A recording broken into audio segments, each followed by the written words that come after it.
Hi there folks, it's Alicia and welcome back to my channel, and I've been meaning to send you this video for a couple of days now, but this is the entrance to the Carmel Shuk. This is right next to where our apartment is, and the Carmel Shuk is for both locals and tourists alike. So tourists come here and they do foodie tours of all the interesting foodie exhibits that you're going to see as we go down into the covered shuk. That's the entrance over there where people are entering, and once we get in there you won't be able to hear me, and it's super packed, super crowded, and so I'm going to give you the little spiel now and then we're just going to walk through it. But this is where people go to listen, to go buy their fresh fruit, to buy their meat. It's where I go to buy my groceries each and every day. It's where tourists go to taste and sample different Israeli and Arabic delicacies. It's where tourists also go to buy sometimes little souvenirs, and it has some of the best bakeries I've ever had the pleasure of eating from outside of Paris, and Italy actually. So I'm just going to walk you through. It's going to be super crowded, super noisy. I'll try to give you some commentary, but folks, prepare yourselves. This is over a mile long and we're just going to zip through. Okay? Yeah, take a look at how crowded this is. Now you understand the crazy that is the Carmel Shuk, folks. So I come here every day. We buy everything fresh, our fruit, our vegetables, our baked goods. You're allowed to bring dogs here even if they're not service dogs, folks, because this is technically an open air market, even though it's partially covered. And actually Israel is super friendly about dogs. The only time you're not allowed to bring in a dog that isn't a service dog is if you are going into a supermarket. Otherwise, most places will allow you. Look at all the fresh bread, folks. And so this is why we buy fresh every day. Can you see why? Like, we are so blessed to have this right next door, and we are living like a person who lives in Israel, like an Israeli. Or, you know, because what happens here is you don't buy food and keep it in your fridge for a week. You don't go to a supermarket unless you need some, like, things like rice. But even rice you could buy here if you really needed to. But really what you do is you come here, you buy whatever is in season, and you cook it every day. So, you know, I will find out from my husband what he feels like eating that day, or I'll say what I feel like eating that day, and then I come down here and I buy it and then I make it. So I do keep spices and things, because wait till you see the spice section. It is going to be mind-blowing. When I first learned how to buy spices, look, there's tours going through. There are all these like food tours, because some people from the Food Network discovered that there are these hidden gems in here. And so like literally they started giving out these like really fancy food tours. So lots of tourists come through here for a food tour. So I'm walking quickly. It's hard, folks. You can see I'm weaving in and out, right? Trying not to make you dizzy, but I'm trying to give you a view of everything from housewares to clothes. And the prices here are what I would call standard. They're not expensive and they're not super cheap. They're just sort of standard everyday pricing in the Middle East. People here will come buy their clothes. They'll come buy, you know, oh look, this is the pet stall. So here you go. This gives you an example. This is how you come to your pet store here. Although there's another one too, but okay, so you see the spices, folks? And here you can stop and get any kind of fresh juice made from any of the fruit that's in season. All right, it's gonna be mind-blowing because we're not even through the first quarter, folks. This goes on and on and on. I come here and I get flowers, fresh flowers. So here's a luxury. Fresh flowers here are really inexpensive. They're expensive right before a holiday, the prices go up, but you can get a beautiful bouquet of flowers here for $5. And I mean, that would be like a beautiful bouquet. There are less expensive ones you can get for less. So even if you just have $1 and you want to do something nice for someone, folks, it's affordable here. Oh, it's so noisy today. Take a look. And this is the bread lady. And my bread guy is a little further down. So as you go deeper and deeper, you start to get into restaurants and fresh fruit, and you can see like you can always get a juice made from any kind of the fresh fruit that is available and that is local. And so everything is always fresh, which is what's so impressive. Are you ready for this? Get ready. This is just one of like 12 candy stalls, folks. Yeah, I know, right? Crazy. Crazy. When my kids, kids go nuts here. Okay? Just check it all out.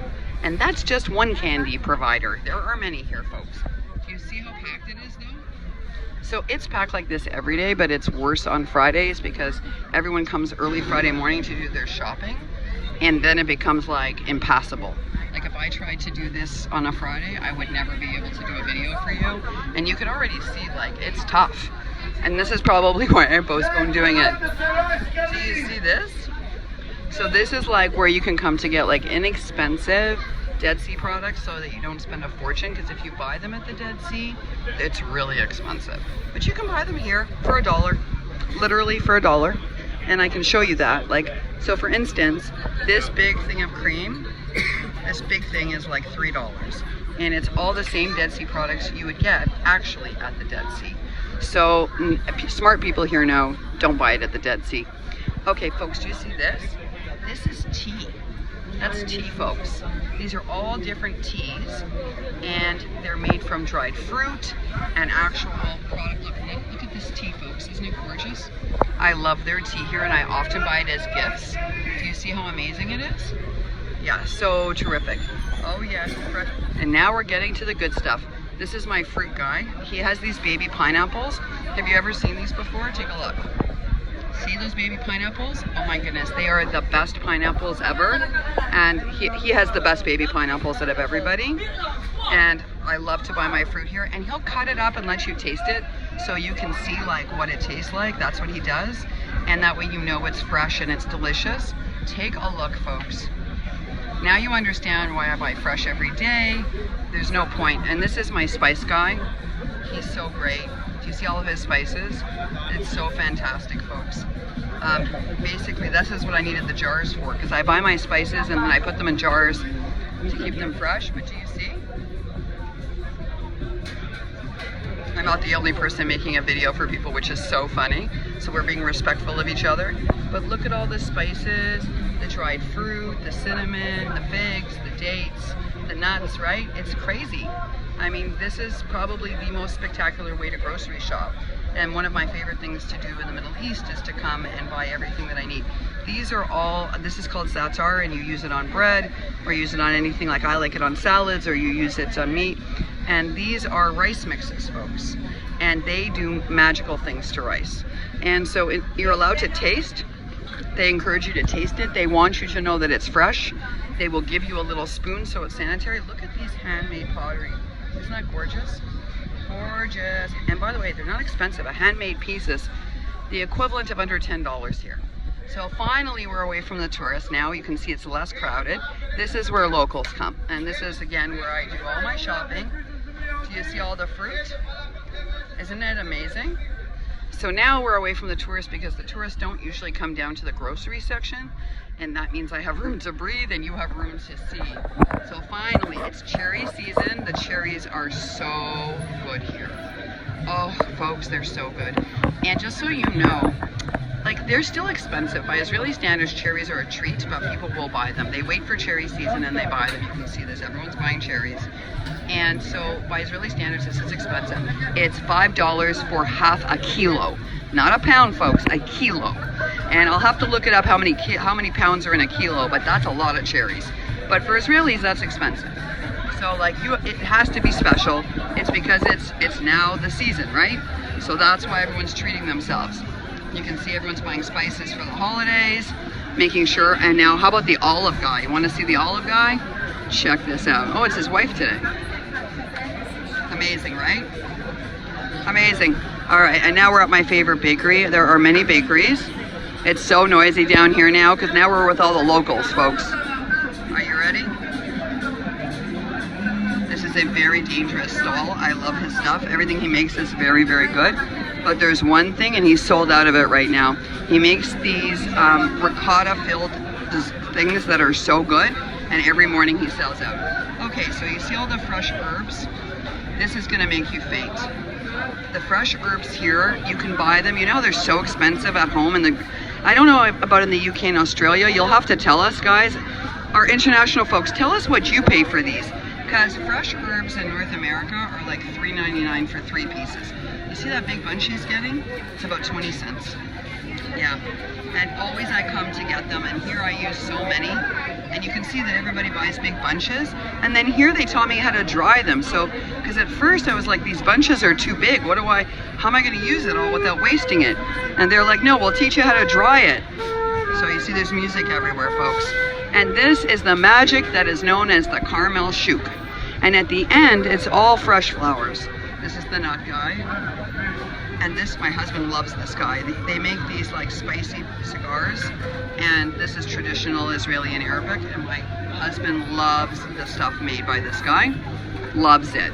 And this is also my husband's favorite restaurant in the whole shuk. There are many of them. Let me show you the Arabic desserts. Oh my goodness. Are you ready? This is my husband's favorite restaurant. It's like delicious, but look at these folks. Arabic sweets are amazing.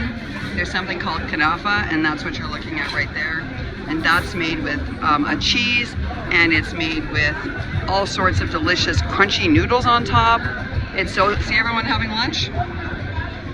So they have some actual like top Israeli chefs here, and but their food is not expensive to eat out if you come and eat it here versus in a formalized restaurant.